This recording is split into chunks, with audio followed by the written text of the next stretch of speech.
This is not the kind of government that was designed by our founders of the country. It's not what was written in the Constitution. We've only had an income tax since 1913.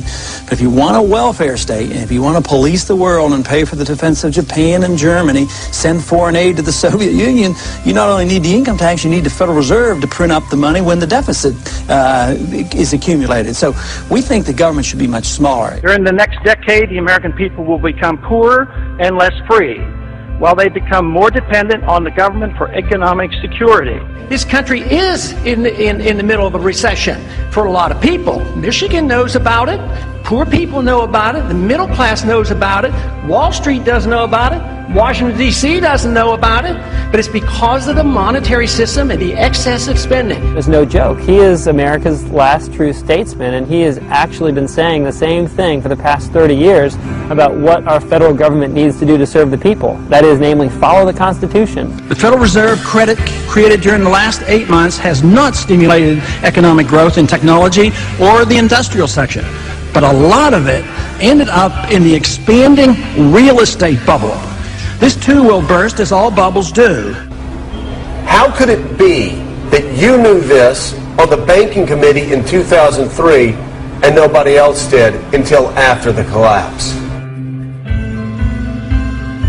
I certainly think it's about the most foolish policy any government could ever follow, and it leads to the Korea Wars, the Vietnam Wars, Marines being killed in Beirut, sailors being killed in the Persian Gulf. If we want to go to war, and if we should go to war, the Congress should declare it. We don't go to war like we did in Vietnam and Korea, because the wars never end. They're building up this case just like we did in Iraq. Build up the war propaganda. There was no Al-Qaeda in Iraq, and they had nuclear weapons, and we had to go in. I'm sure you supported that war as well. Okay. It's time we quit this. It's time. It's trillions of dollars we're spending on these wars. Afghanistan, how quickly would you bring the troops quick home? As the ships could get there.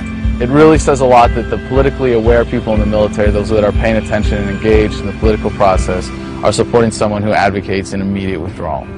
I got twice as much as all the other candidates put together on the Republican side, and even more than Obama got, which tells me that those troops want to come home as well, because they know exactly what I'm talking about. My name is Eric Knowles. I'm an Air Force veteran. My name is Jonathan Schaefer.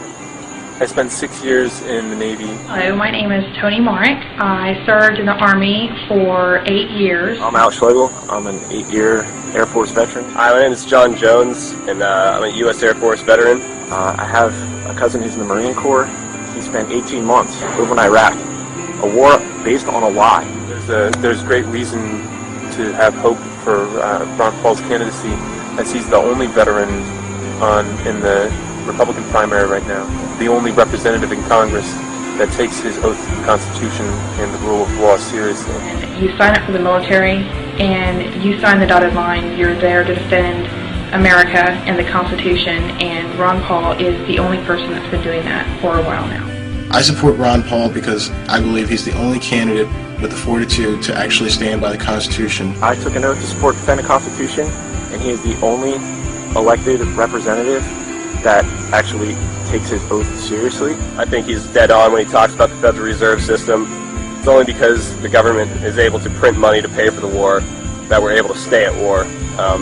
And that act of printing money makes us all poorer. It's been going on because we just plain don't mind our own business. That's our problem. During the last campaign, I knew what was happening. You know, they mocked me for my foreign policy, and they laughed at my monetary policy. No more. President Obama has 42% of voter support, and Representative Ron Paul, 41%. Wow! I see a fantastic movement at the grassroots. This man brings together people of all races, all socioeconomic backgrounds, all political affiliations, because freedom is truth, and truth is power, and we can live and be free in this country. If we believe, we can.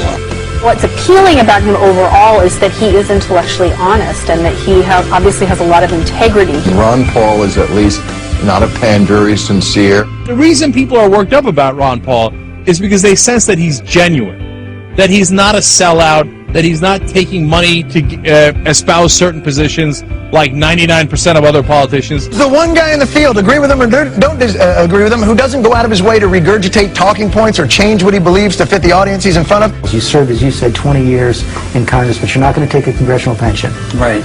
As an obstetrician, you never took Medicare or Medicaid for your patients. Never.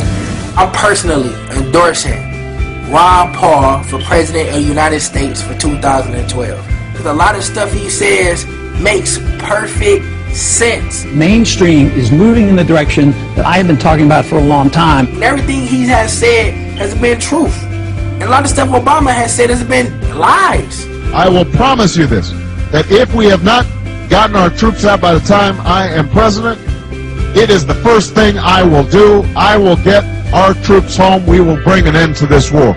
You can take that to the bank. So does that mean you can tell us today that you will not change the 16-month timetable? I like Ron Paul. I think he's a cut from a different cloth than the rest of those people who are, of course, selling their souls to the corporate interests who back them. I believe that abortion should be safe and legal in this country. I will preserve and protect a woman's right to choose, and am devoted and dedicated to honoring my word in that regard. I will be a pro-life president. He came to Austin as a Democrat, and then he ran into Karl Rove, and Karl Rove whispered in his ear, he said, look, you're a good-looking guy, you got your politics are kind of conservative. It was easy for him to make the switch. They represent the status quo. And this is what excites so many people now. They're sick of the status quo. Suddenly, a lot of people who love the country and haven't voted precisely because they feel like it would be an insult to the great history of this country to vote for one or the other criminal are so excited at the prospect that, wait a minute, maybe the country can be saved after all. I do think you should value people who speak from the heart and who tell the truth. And you should also value people who honor the vision of your founders and respect the most sublime constitution devised by human intelligence. We want an America full of principled people. Not people who say one thing and do something else. Say anything to get elected, but who say what they mean what they say, and they live their lives by those principles.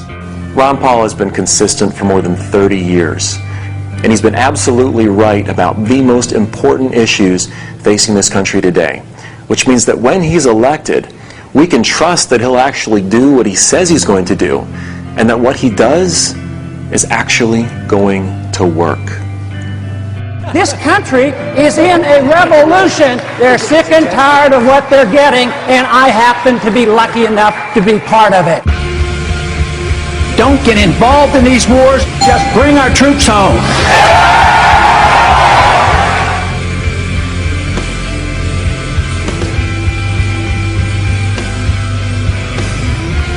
There is absolutely never a reason to give up 1 ounce of freedom for the sake of security. It won't work.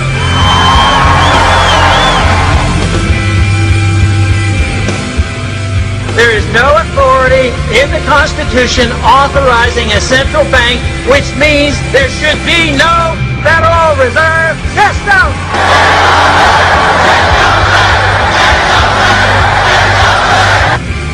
An idea whose time has come cannot be stopped by any army or any government.